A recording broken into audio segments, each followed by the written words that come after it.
Salut chers amis en Jésus-Christ et bon dimanche à vous tous. Nous sommes au 28e dimanche du temps ordinaire. Nous méditons autour du thème « Vous et votre choix ». L'Église nous propose le livre de la sagesse, chapitre 7, versets 7 à 11. La lettre aux Hébreux, chapitre 4, versets 12 à 13. Et l'Évangile selon saint Marc, au 10e chapitre, versets 17 à 30. Vous et votre choix. La responsabilité est le produit d'un choix. L'appartenance à un groupe entraîne la responsabilité. Nous sommes définis par les choix que nous faisons et les décisions que nous prenons. Nous nous allions sur la vie ou la mort par nos choix. Et c'est pourquoi, par la sagesse, nous triomphons dans et avec la parole de Dieu.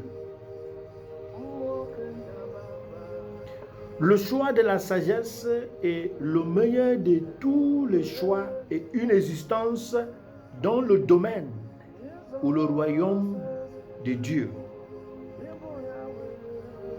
Alors, grâce à la première lecture, nous sommes invités à imiter le roi Salomon dont le choix de la sagesse a attiré Dieu dans sa vie et en plus une richesse sans mesure. Sans la présence de l'Esprit Saint et une rencontre dite profonde avec la parole de Dieu, il est impossible de préférer ce qui semble être abstrait, bien que réel, à une richesse palpable et visible. Sans une rencontre profonde, les choses d'au-delà deviennent inutiles. C'est donc et par la parole de Dieu que nous sommes formés à faire un choix précieux. La parole de Dieu discerne les pensées et les intentions du cœur humain. Lorsque cette parole pénètre notre être intérieur et nous permet de porter un jugement valable sur le style de vie que nous menons. Parce que la parole de Dieu est vivante et active. Parce que la parole de Dieu est créatrice. Elle est plus tranchante que toute épée à double tranchant. Parce que elle transperce le cœur. Et sonde le cœur et les reins. Alors tous ceux qui ont rencontré la parole agissent comme la parole et comme le vent. Ils ne peuvent être prédits, ni mis en bouteille, ni catalogués par ceux dont l'existence et l'activité sont en dehors de la parole. Et c'est pourquoi l'obéissance doit être selon celui qu'on obéit. À qui nous devons l'obéissance? C'est une chose d'obéir et une autre chose d'obéir selon la demande de celui à qui nous devons cette obéissance. Le texte de l'Évangile nous présente le jeune homme riche qui a obéi au commandement en évitant d'infliger des souffrances à son prochain. mais qui n'a pas pu obéir au commandement d'enlever les souffrances à son prochain par l'acte de charité. Ce jeune homme riche était du côté de Jésus tant qu'il s'abstenait d'ajouter des souffrances aux autres. Il y a une différence entre infliger la souffrance et enlever la souffrance. On enlève la souffrance à travers l'acte de charité. Et on afflige la souffrance par l'acte de méchanceté et d'omission. La loi, les commandements dont il s'agit dans l'évangile, à qui il a dit « J'ai tout fait depuis ma naissance, ma jeunesse ».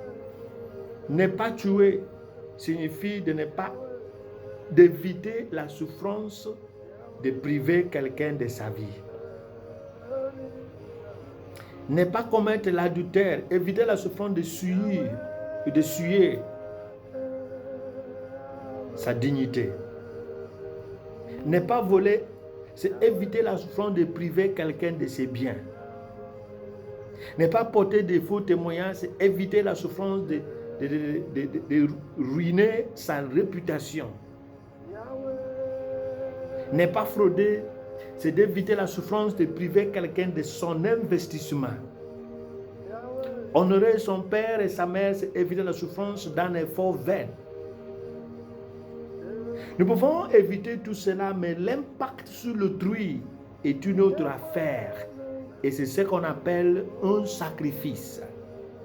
Et c'est dans le domaine des sacrifices que l'acte de charité aura sa place.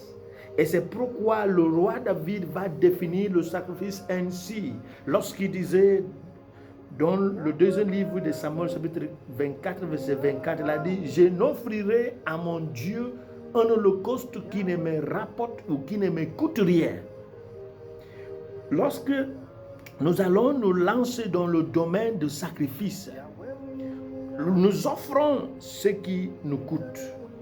Une chose, de sorte que lorsqu'elle part de nous, nous sentons qu'il y a un départ. Et ce n'est pas de l'abondance de notre avoir, c'est de la limite de notre avoir, que ce que nous offrons va constituer un sacrifice. La vie sainte qui influence l'état de l'autre est comme un avocat dans nos jours de manque. Lorsqu'il n'y a plus rien, ce que vous avez fait va se mettre pour vous défendre au jour de manque. Alors ne comptons pas trop sur ce que nous pouvons gagner maintenant.